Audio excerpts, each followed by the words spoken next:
कौन थी वो मधु? कोई नहीं, मिसेस शर्मा थी। मिसेस शर्मा? हाँ। कौन मिसेस शर्मा? तुम नहीं जानते हो, मेरी बहुत पुरानी फ्रेंड है। अगर मधु को कहीं जाना था तो तुम्हें फोन कर सकती थी, मैसेज कर सकती थी। डिजिटल इंडिया के दौर में वो तुम्हें लेटर लिख कर जाती है। सर हो सकता है मधु ने मुझे बैंक में फोन किया हो, पर उससे पहले मैं घर के लिए निकल गया हूँ। बैंक में क्यों? तुम्हें डायरेक्ट क्यों नहीं? तुम मोबाइल फोन यूज नहीं करते? करता हूँ सर, पर कुछ दिनों से नहीं कर रहा था। क्यों? वो सर मधु का फोन टूट गया था और वो रिपेयर नहीं हुआ।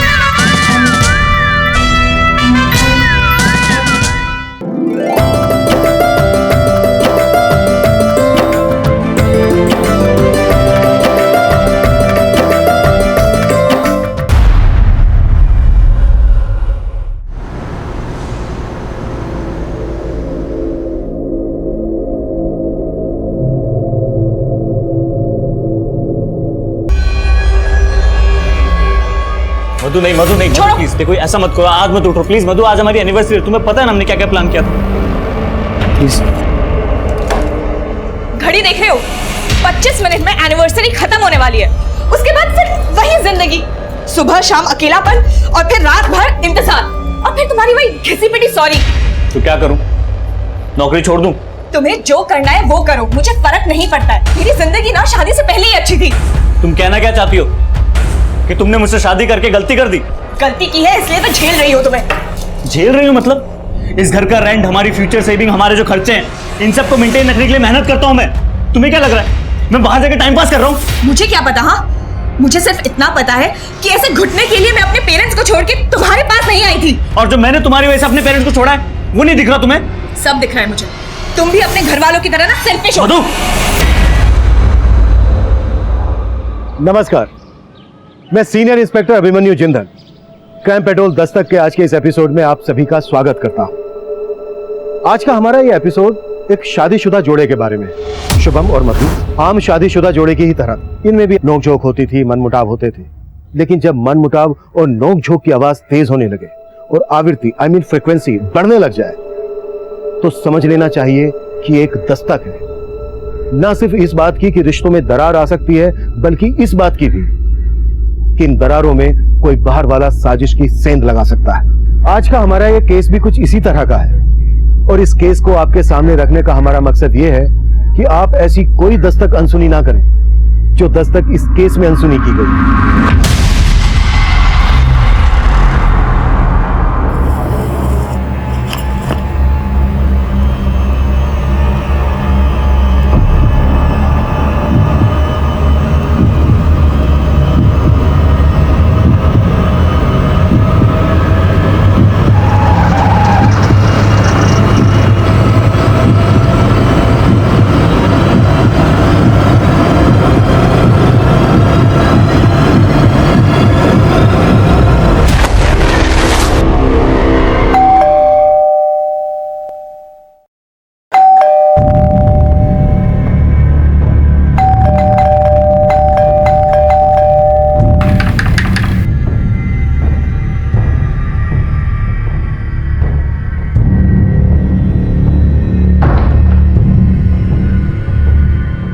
मधु!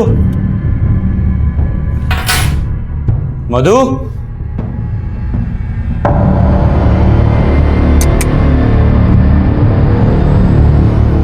हाँ चली गई है।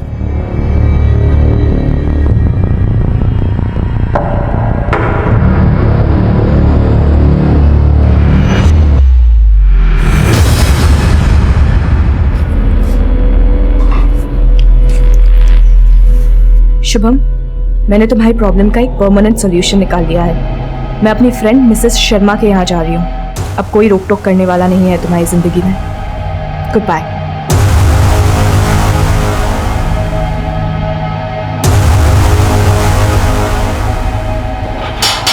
आंटी! आंटी नमस्ते। क्या हुआ शुभम बेटा? आंटी वो मधु, आंटी आपका फोन मिल सकता है जरा? हाँ।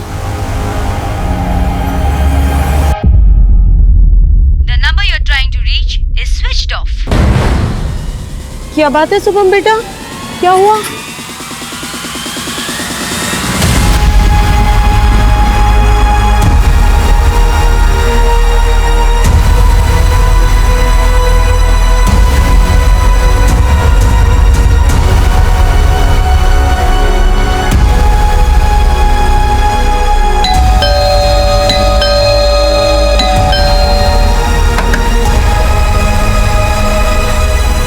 शुभम जीजू, आप इतनी रात को, सब ठीक तो है ना? हाँ सब ठीक है बंटी। वो अरे शुभम बेटा, आओ ना। मधु नहीं है तुम्हारे साथ? शुभम जीजू, आपने और मधु दीदी में फिर से कोई झगड़ा हुआ है क्या? नहीं बंटी, ऐसा कुछ नहीं हुआ। वो मधु कह रही थी कि मिसिस शर्मा उसकी काफी पुरानी फ्रेंड है। आप लोग नहीं जानते क्या? शुभम बेटा, हम किसी मिसेस शर्मा को नहीं जानते। तो फिर मधु गई कहाँ? शुभम, मैंने तुम्हारी प्रॉब्लम का एक परमानेंट सॉल्यूशन ढूंढ लिया है। मैं अपनी फ्रेंड मिसेस शर्मा के यहाँ जा रही हूँ। अब कोई रोक टोक करने वाला नहीं है तुम्हारी जिंदगी में। Goodbye. तो ये मिसेस शर्मा कौन है, ये आप लोग नहीं जानते? सर, मधु के मुंह से हमने ये नाम कभी नहीं सुना, पर ये शुभम बोल रहा है। सर मैं सच कह रहा हूँ, मधु के मुंह से मैंने यही नाम सुना था, मिसेस शर्मा। तुमने मधु से इस मिसेस शर्मा का सिर्फ नाम ही सुना था, या मधु के साथ कभी इस मिसेस शर्मा से मिले भी थे? Not exactly sir, but sir 1 महीने पहले मैंने मधु को एक लेडी के साथ देखा था। मधु,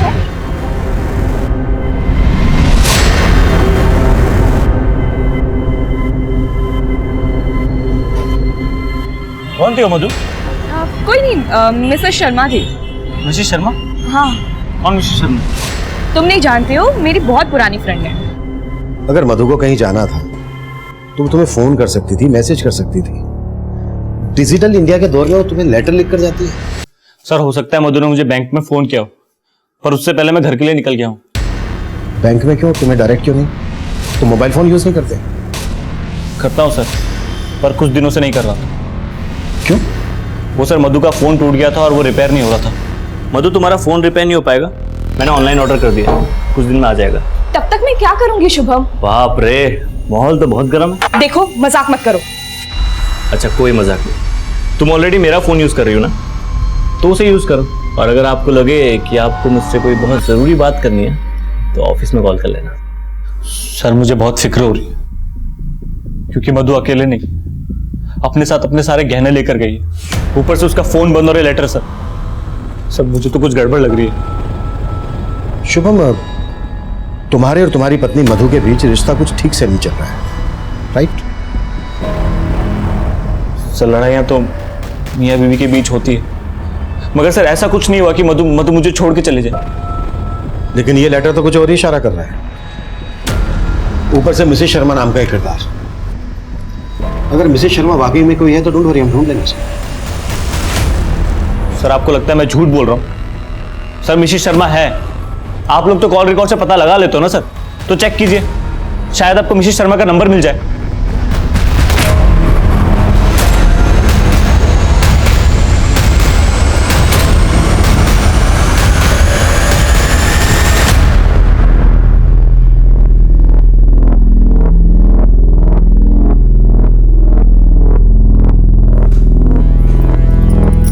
ये कोई वक्त है आने का? तो वापस चली जाऊं क्या? तुझसे तो बात करना ही बेकार है। अब अरुण तुझे ऐसे ही घुमाता रहेगा या शादी भी करेगा? कभी पूछा है तूने उससे, या बस उसके पीछे पीछे भिखारियों की तरह घूमती रहेगी? भीख मांगने की आदत आपकी और पापा की होगी, मेरी नहीं। मुझे अरुण के साथ ऐसे ही रहने में मजा आता है, तो ऐसे ही चलने दीजिए ना सब कुछ। जाके सो जाइए। मिसेस शर्मा आगे चलकर हमारे लिए एक पहेली बनने वाली थी, क्योंकि मधु के कॉल रिकॉर्ड्स में हमें उनका कोई हिंट नहीं मिला था। मधु के लिखे लेटर से ऐसा भी लग रहा था जैसे मधु शुभम से नाराज होकर खुद से कहीं चली गई हो। पर नोएडा जैसे शहर में एक अकेली औरत का ज्वेलरी के साथ घर से रात भर बाहर रहना सेफ नहीं था। हमने पूरी रात मधु को ढूंढने की कोशिश की। 24 घंटे तलाश करने के बाद भी हमें मधु कहीं नहीं मिली, लेकिन हमें मिली एक लाश।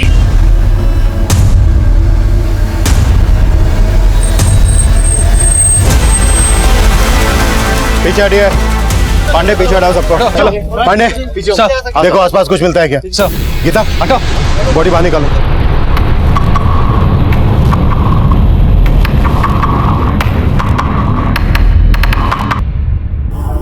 सर, नाले के पास और सूटकेस में कुछ नहीं मिला। सर यहाँ तो दूर दूर तक कोई सीसीटीवी मिलने के चांसेस नहीं है। मिश्रा, सब कुछ प्लान लग रहा है। सोचा होगा कि बॉडी नाले में डूब जाएगी, और हम मधु की तलाश में किसी मिसेस शर्मा को ढूंढते रहेंगे। वो लेटर, मिसेस शर्मा, सब कुछ प्लान्ड है, लेकिन मधु का फोन उसके घर के एरिया में ही स्विच ऑफ है। मिश्रा, मधु की शिनाख्त करवाओ और फोरेंसिक टीम लेकर घर की स्कैनिंग शुरू करो। Okay sir.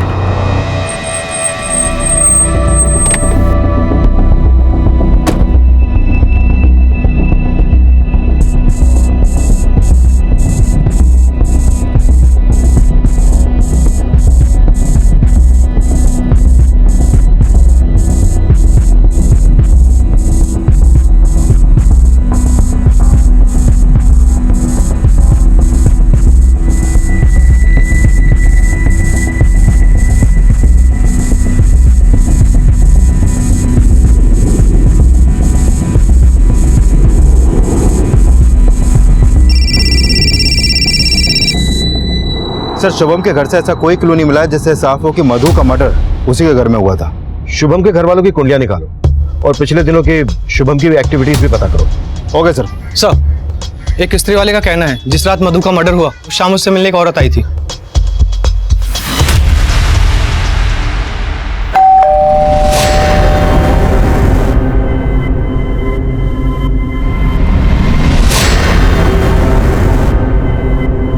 स्केच बनवा सकते हो उसका?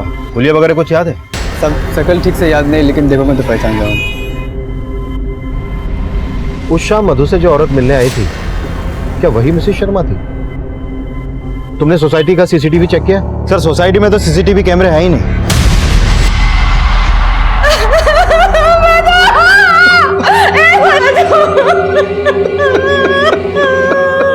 देखिए, हमें मधु की बॉडी इस सूटकेस में मिली। आप लोग पहचानते हैं इसे? बता सकते हैं ये किसका है?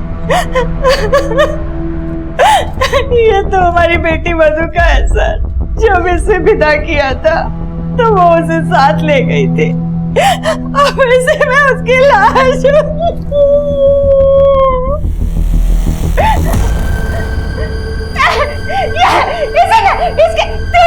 परिवार ने मिलकर मेरी बेटी को मारा।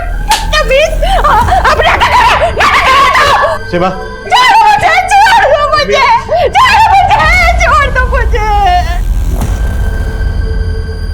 शुभम के पेरेंट्स मधु को पसंद नहीं करते थे।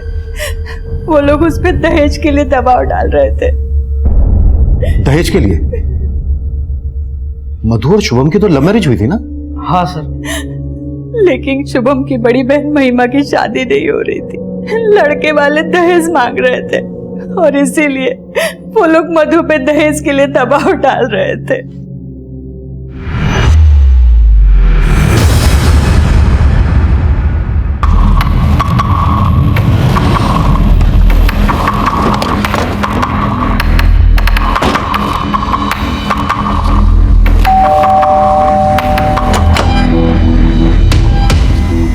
आप शुभम के पिता हैं? जी हाँ। और आप शुभम की माँ?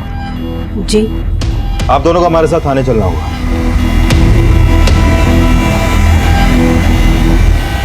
ये आप क्या कह रहे हैं सर? मैं क्यों मारूंगा मधु को? सर मुझसे प्यार करता था, हमारी लव मैरिज हुई थी। सॉरी सॉरी सॉरी मधु, सॉरी मैं लेट हो गया, सॉरी। क्या सॉरी? कितनी देर लगा दी तुमने? सॉरी बाबा, बैंक में इतना काम पड़ गया था ना। पर क्या है, तुम आदत डाल लो। एक तो मेरा काम ऐसा है और शादी के बाद भी तो तुमको मैनेज करना है। शादी? हाँ शादी। अब पहले डेटिंग साइट पे मिले, अब कैफे में मिलने लगे हैं, तो बात तो आगे बढ़ानी पड़ेगी ना।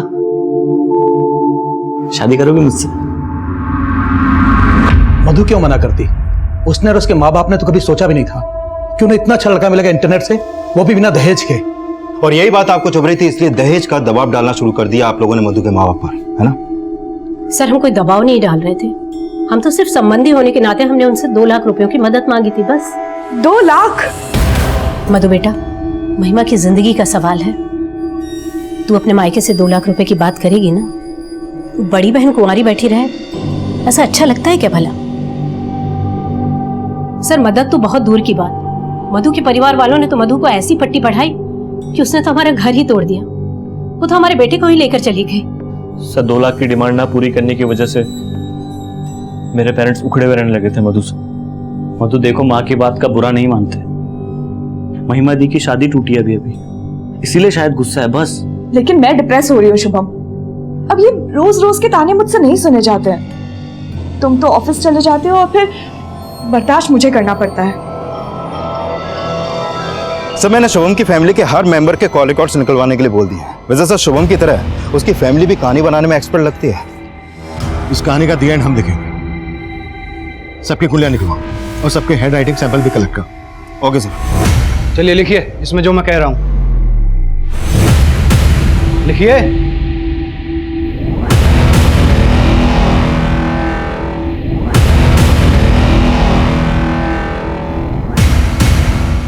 सर मधु ने जो लेटर्स लिखे थे उसकी हैंडराइटिंग ना तो मधु से मेल खाती है और ना ही शुभम से,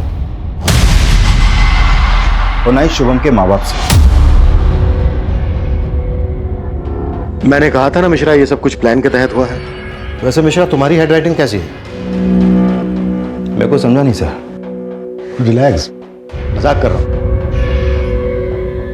हो सकता है शुभम ने ये काम किसी और से करवाया हो। लेकिन सर मैंने बैंक के वॉचमैन और शुभम के कलीग से बात की। वो उस शाम अपने ऑफिस में ही था और रोजाना की तरह अपने टाइम पर ऑफिस से निकला। मुझे शुभम की सुनाई हर कहानी झूठी लग रही है। सर दहेज शुभम को नहीं, उसके माँ बाप को चाहिए था।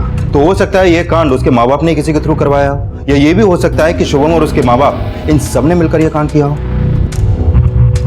लेकिन किसी के भी खिलाफ अभी तक हमें कुछ मिला नहीं है। विषय काम करो, फिलहाल इन्हें जाने दो, लेकिन इस सब पर नजर रखना। और उस औरत का पता चला जो उस दिन मधु से मिलने आई थी उसके घर? नहीं सर अभी तक तो नहीं, लेकिन कोशिश जारी है।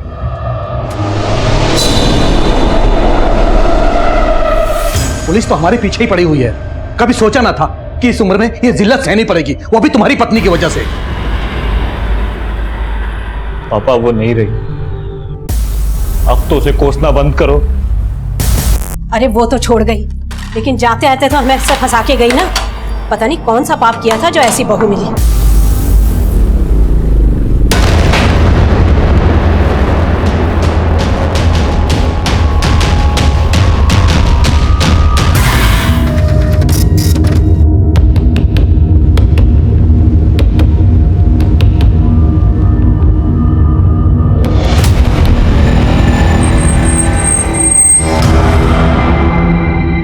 हाँ साहब यही औरत है। सर महिमा शुभम की बड़ी बहन, वही उस शाम मधु के घर पे आई थी। उसकी फोन की लोकेशन भी मधु के घर के आसपास की थी।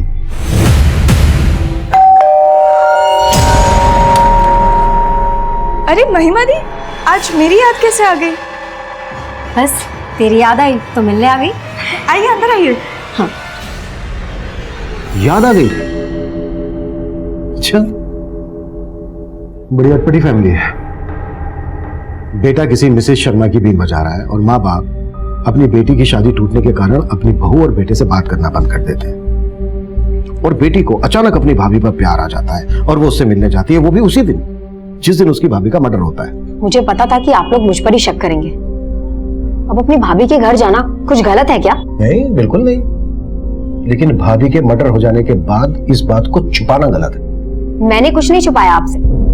आप लोगों ने पूछा नहीं, इसलिए मैंने आपको बताया नहीं। अच्छा, चलो अब पूछ लेते हैं, क्यों गई थी तुम अपनी भाभी से मिलने? भाभी पर अचानक से प्यार उमड़ पड़ा था, या फिर अपनी शादी टूटने का गुस्सा निकालने गई थी? क्या शुभम की मिसेस शर्मा तुम ही हो? सिर्फ सच सुनना है मुझे।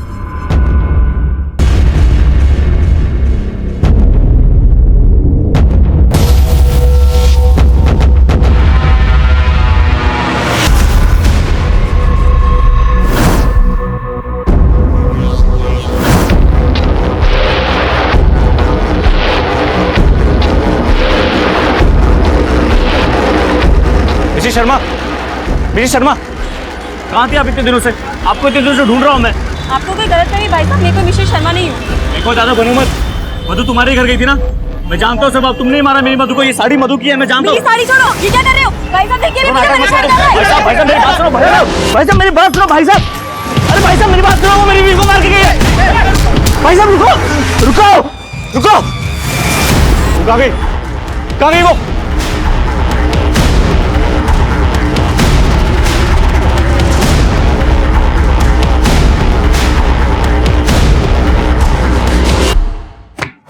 ये लीजिए। लिख दिया मैंने अपना बयान, ठीक वैसा ही जैसा हुआ था। अब अगर आपको मुझसे कोई भी सवाल करना हो तो मुझे सिर्फ फोन कर दीजिएगा, मैं खुद चल के आ जाऊंगी।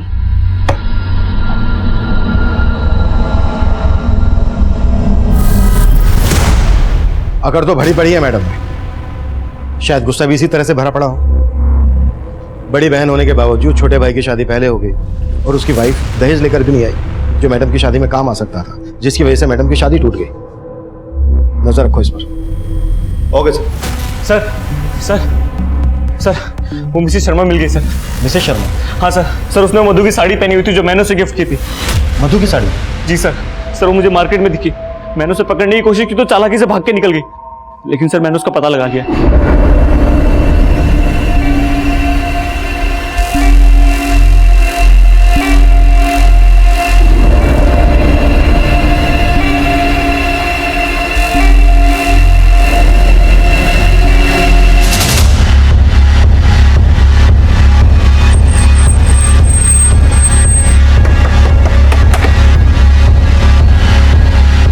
सर यही है। सर मैं कोई मिसेस शर्मा नहीं हूँ, मेरा नाम सुनीता अग्रवाल है और ना ही मैं किसी मधु को जानती हूँ। सर ये आदमी झूठ बोल रहा है। सर मधु की साड़ी पहनी हुई, इसने गहने भी इसी घर में होंगे। सर इसी ने मारा मधु को, मुझे पता है सर, झूठ बोल रही है। सर मैंने किसी को नहीं मारा सर, इसने सरेआम मेरा पल्लू खींचा, वो तो मैंने गलती की जो पुलिस को नहीं बुलाया सर। सर झूठ बोल रहे सर ये। देखिए Mrs Sharma, I mean Mrs Agarwal, अगर आप हमसे कुछ छुपा रही हैं तो... सर मैं कुछ नहीं छुपा रही हूँ सर, ये साड़ी तो मुझे मेरे हस्बैंड ने गिफ्ट की थी। अब इनकी बीवी के पास भी वैसी ही साड़ी है तो क्या मैं कातिल हो गई? पांडे सर, पर्चा भरवाना। सर कैसा पर्चा? सुनीता के खिलाफ हमें कुछ नहीं मिला और शुभम का उस पर शक करना हमें यह सोचने पर मजबूर कर रहा था कि वो मिसेस शर्मा को सच साबित करने के लिए इस तरह के नाटक कर रहा था। मधु की मिसिंग ज्वेलरी की तस्वीरों को हमने शहर के सभी ज्वेलरी शॉप, चोर बाजार और खबरों में सर्कुलेट किया, लेकिन अब तक हमें वहां से भी कोई लीड नहीं मिली थी। इस बीच महिमा एक स्ट्रॉन्ग सस्पेक्ट बनकर हमारे सामने आई। साथ ही हमें यह भी लग रहा था कि मधु का मर्डर करके उसकी बॉडी को सूटकेस में डालकर ले जाना, फिर डंप करना एक अकेली औरत के लिए बहुत ही मुश्किल काम था। इसलिए हमने उसके पिता नरेंद्र की उस शाम की एक्टिविटीज का पता लगाने का सोचा और हमें एक लीड मिली भी, जो महिमा की कहानी का एक नया ट्विस्ट था। शुभम की बहन महिमा के कॉल रिकॉर्ड में एक नंबर मिला है और ये नंबर मर्डर वाली रात मधु के घर वाली एरिया में ही एक्टिव था। किसका नंबर है ये? सर ये नंबर अरुण का है। महिमा की अरुण से सगाई हुई थी जो टूट गई, लेकिन सगाई टूटने के बाद भी महिमा अरुण को डेट कर रही थी और सर मर्डर वाली रात ये दोनों ही देर रात तक साथ में थे। मतलब सगाई टूटी लेकिन रिश्ता नहीं टूटा। क्या ये भी मधु और शुभम की तरह लव कम अरेंज मैरिज करने वाले थे?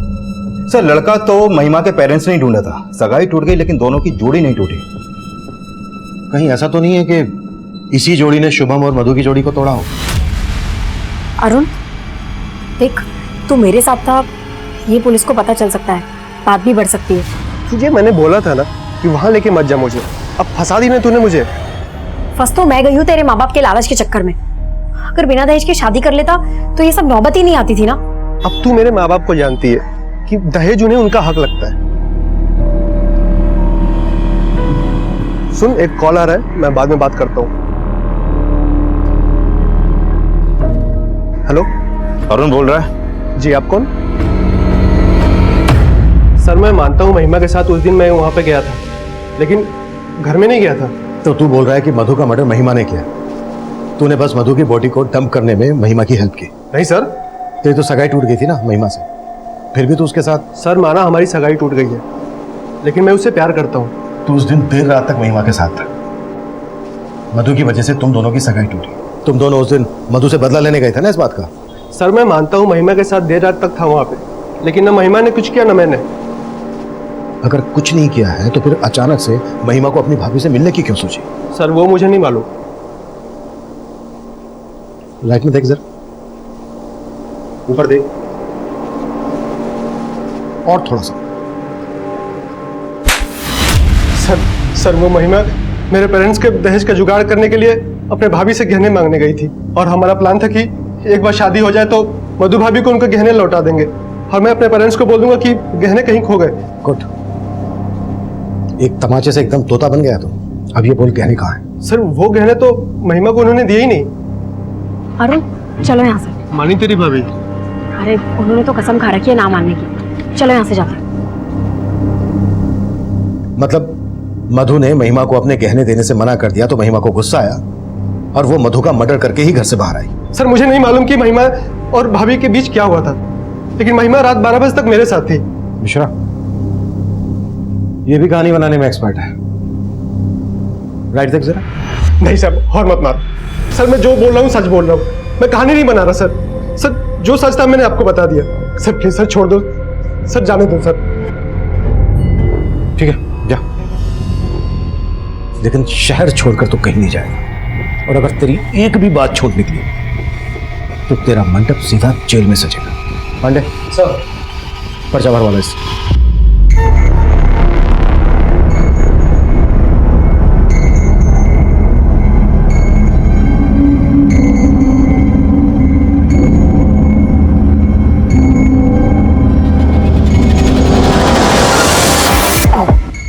अबे देख के चलना।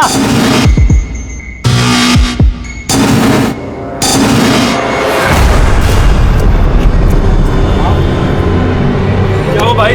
क्या हो भाई?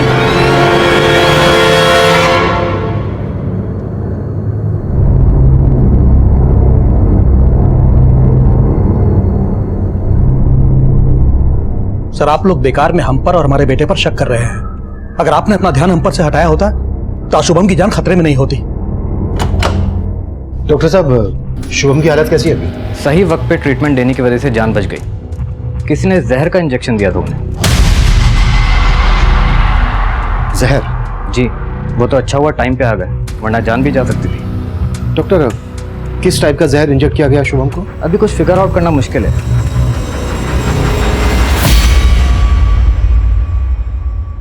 सर मार्केट की सभी सीसीटीवी फुटेज चेक की, लेकिन किसी में भी इस बंदे की शक्ल नहीं दिखाई दी। सर शुभम की बॉडी में जो जहर इंजेक्ट किया गया था वो मेरिकटेक्स और फोटोसेटिक नाम के केमिकल्स को मिक्स करके बनाया गया था। सर जहर लीथल था। मिश्रा, याद है कुछ दिनों पहले इसी एरिया में एक इंजेक्शन गैंग एक्टिव था जो लोगों को सुइयां चुभाकर उनका ध्यान भटकाकर उन्हें लूट लेता था। लेकिन सर ऐसी वारदातों में कोई जहर इंजेक्ट नहीं किया गया था। ये भी तो हो सकता है कि इंजेक्शन गैंग से जुड़े किसी आदमी को शुभम को मारने की सुपारी दी गई हो। एक काम करो मिश्रा, इस गैंग से जुड़े हर आदमी को राउंड अप करो और शुभम के बैंक कलीग की भी क्वेश्चनिंग करो। हो सकता है ये प्रोफेसर रायवर्ली का केस, हर एंगल इन्वेस्टिगेट करो। Okay sir. शुभम और मधु से जुड़े हर इंसान को हम खंगाल रहे थे और आखिरकार 3 दिन बाद शुभम को होश आया। नहीं सर, मुझे नहीं याद किसने मुझे इंजेक्ट करने की कोशिश की, लेकिन सर एक बार पहले भी मुझ पर मधु पे एक आदमी ने इंजेक्शन से अटैक करने की कोशिश की थी। और ये बात तुमने हमें पहले क्यों नहीं बताई? काफी पुरानी बात है सर। मैं और मधु हमारी फर्स्ट एनिवर्सरी पे डिनर के लिए जा रहे थे।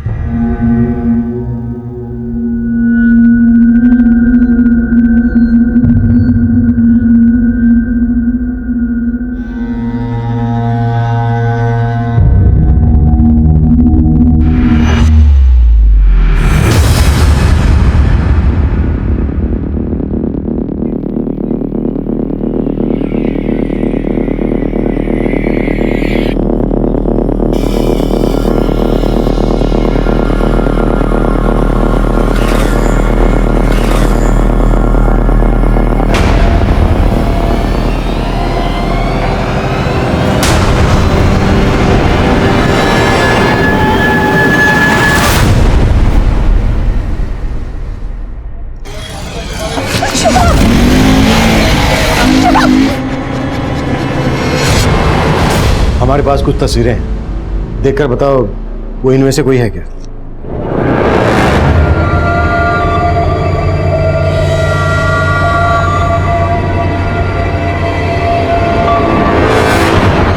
नहीं सर।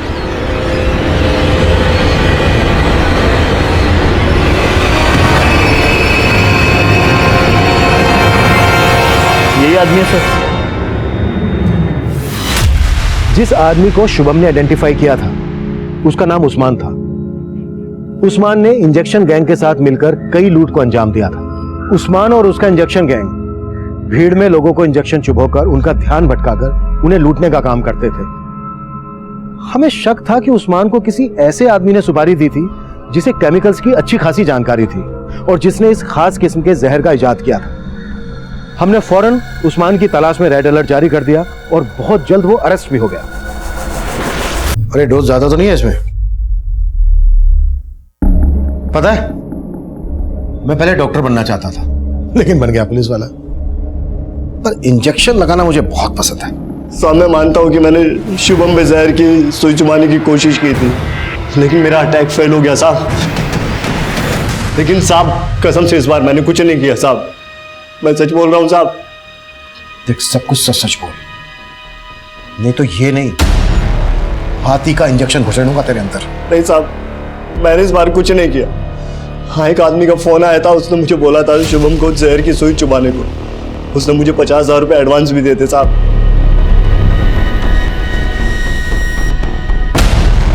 कौन था वो आदमी? नाम नहीं पता साहब, उस आदमी को कहीं से मेरा नंबर मिला था, उसने फोन करके मिलने के लिए बोला और सुपारी दी, लेकिन मेरा अटैक फेल हो गया साहब, तो मैंने उसका फोन उठाना बंद कर दिया। नंबर बोलो उसका। याद नहीं है साहब, पुराने फोन में था और वो तो मैंने फेंक दिया ताकि आप मुझ तक ना पहुंच सके। हुलिया तो याद होगा ना उसका तुझे, या फिर उसका हुलिया याद दिलाने के लिए पहले तेरा हुलिया बिगाड़े? थोड़ा थोड़ा याद है साहब बस।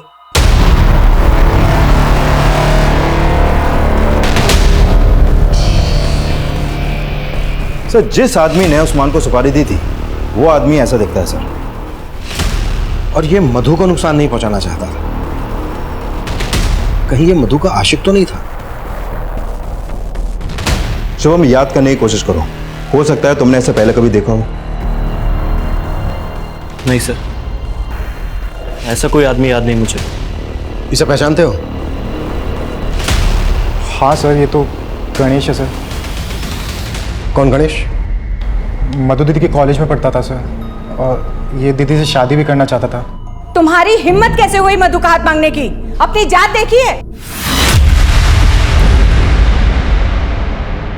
मधु गणेश से प्यार करती थी और उसने लव मैरिज की शुभम के साथ। हाँ सर, शुभम हमारी जात वाला था, लेकिन गणेश अलग जाति का था। कहाँ मिलेगा ये गणेश? सर मैं मानता हूँ कि मैंने शुभम पे अटैक करवाया था। ये ले 50,000 रुपए एडवांस। इस लड़के पे सुई घुसानी है, ये दवा भर के। ठीक है। लेकिन सर मैंने मधु के साथ कुछ भी नहीं किया, मैं तो प्यार करता था मधु से, पर कास्ट अलग होने की वजह से उसके पेरेंट्स नहीं माने। मैंने तो मधु से कहा कि हम भाग के शादी कर लेते, पर उसने कहा कि वो अपने पेरेंट्स को मना लेगी, लेकिन ऐसा कुछ भी नहीं हुआ। फिर मेरे पेरेंट्स ने मेरी शादी अदिति के साथ करवा दी। तूने अदिति से शादी कर ली, मधु ने शुभम से शादी कर ली, तो शुभम पर अटैक करवाने का मकसद क्या था तेरा? सर वो मकसद भी मुझे मधु ने दिया था। मधु ने? साफ साफ बोल, कहना क्या चाह रहा है तू? मधु ने शुभम से 1 साल पहले शादी की थी, पर मेरी शादी मधु की शादी से 1 साल पहले ही हो गई थी, और उसे लगता था कि मैंने उसे धोखा दिया। जब मैंने उस समय कहा था कि भाग के शादी कर लेते हैं, तब तुम मानी नहीं, और अब जब मैं अदिति के साथ शादी कर चुका हूं तब मेरे आसपास मंडरा रही हो। आखिर चाहती क्या हो तुम? तुम्हें गणेश, मैं तुमसे बहुत प्यार करती हूँ। मैं जानती हूँ मैं अपने माँ पापा को मना नहीं कर पाई, पर मैं तुम्हारे बगैर मर जाऊंगी। मुझसे मधु का दुख देखा नहीं किया। अब मुझे भी कोई मिल गया है, ओके? तो तुम अपने रास्ते जाओ और मैं अपने। पहले तो मुझे लगा कि वो मुझसे नाराज है, इसलिए ये सब कर रही है, लेकिन बाद में उसने सच में शुभम के साथ शादी कर ली, जबकि उसकी वजह से मैंने अदिति को डिवोर्स दे दिया था। लेकिन मधु सचमुच शुभम से प्यार करने लगी थी, और मेरे लाख समझाने के बाद भी वो मेरी जिंदगी में वापस नहीं आना चाहती थी। इसीलिए मधु को पाने के लिए मैंने शुभम को रास्ते से हटाने का प्लान बनाया,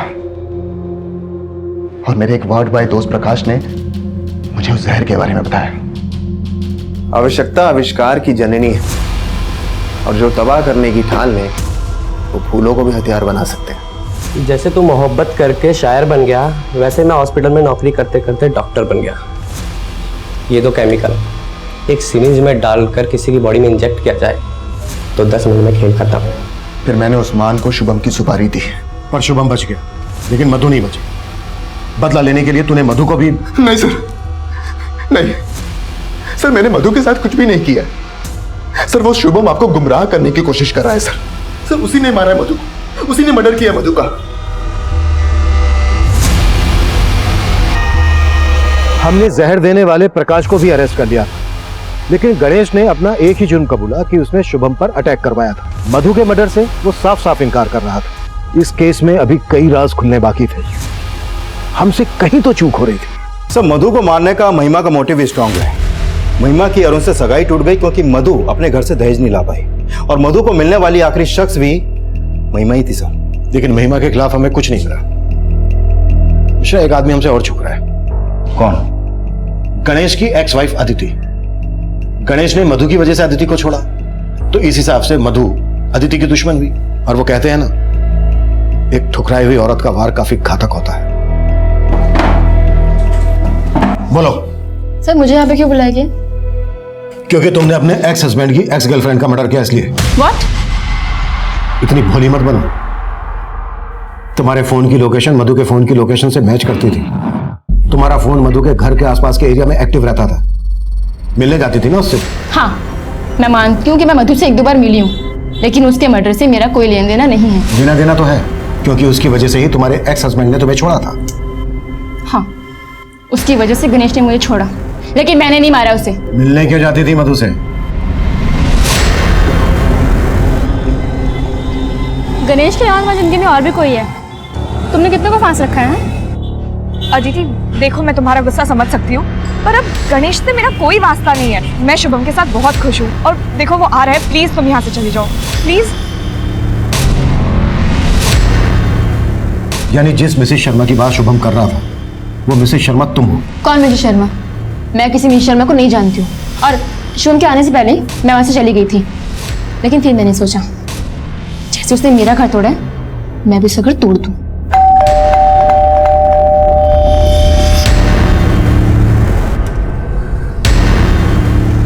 तुम यहाँ? तुमसे नहीं, तुम्हारे पति से मिलने आई हूँ, ये बताने के लिए कि तुमने मेरी जिंदगी से बर्बाद कर दी। तुम समझ क्यों नहीं रही हो अदिति? मैं मानती हूँ कि मुझसे बहुत बड़ी गलती हुई है, पर प्लीज तुम ऐसा मत करो। लेकिन पता नहीं क्यों मुझे इस पे तरस आ गया। उस दिन के बाद मैं मधु से कभी नहीं मिली। क्योंकि तुमने मिलने की गुंजाइश ही खत्म कर दी, मर्डर कर दिया उसका। देखिए सर, मैंने ऐसा कुछ भी नहीं किया। सर, बहुत तोड़ने के बाद भी अदिति कुछ नहीं उगल रही है। एक बात तो क्लियर है मिश्रा, मिसेस शर्मा, ये नाम मधु ने शुभम को बताया था, और कातिल ने जो चिट्ठी लिखी है उसमें भी मिसेस शर्मा का नाम है। सर करती थी तुम दोनों पर, और तुम लोगों ने चंद पैसों के लालच में अपनी बेटी की उम्र की लड़की को मार डाला। ये मत सोचना कि उम्र देखकर कोई रियायत मिलेगी।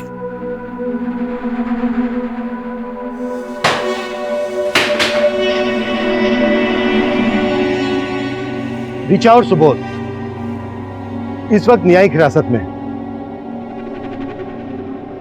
शुभम इस शोक से उभर ही नहीं पा रहा है। उसे यकीन ही नहीं हो पा रहा है कि मधु जिस वृद्ध जोड़े की इतनी इज्जत करती थी, उसने चंद पैसों के लिए मधु की जान ले ली। इस केस को आपको दिखाने का हमारा मकसद ये बिल्कुल नहीं है कि आप अपने आसपास के लोगों को शक की नजर से देखें, उनके साथ कुछ शेयर ना करें। इनफैक्ट ये पॉसिबल भी नहीं है। लेकिन जिंदगी में संतुलन बनाना, एक दायरा बनाए रखना भी जरूरी है। हर रिश्ते में उतार चढ़ाव आते हैं, हर घर में दरारें होती हैं, लेकिन बाहर के लोगों को इसका पता नहीं लगने देना चाहिए, क्योंकि घर के राज जब दहलीज पार करते हैं तो ये एक दस्तक होती है कि कोई भी इसका फायदा उठा सकता है। जरूरी है हम इस केस से सीख लें और अपनी जिंदगी और अपने घर को महफूज बनाएं। अब मैं सीनियर इंस्पेक्टर अभिमन्यु जिंदल आपसे विदा लेता हूं। आपसे फिर मुलाकात होगी एक नए केस के साथ। क्राइम पेट्रोल 10 तक। मकसद बताना नहीं,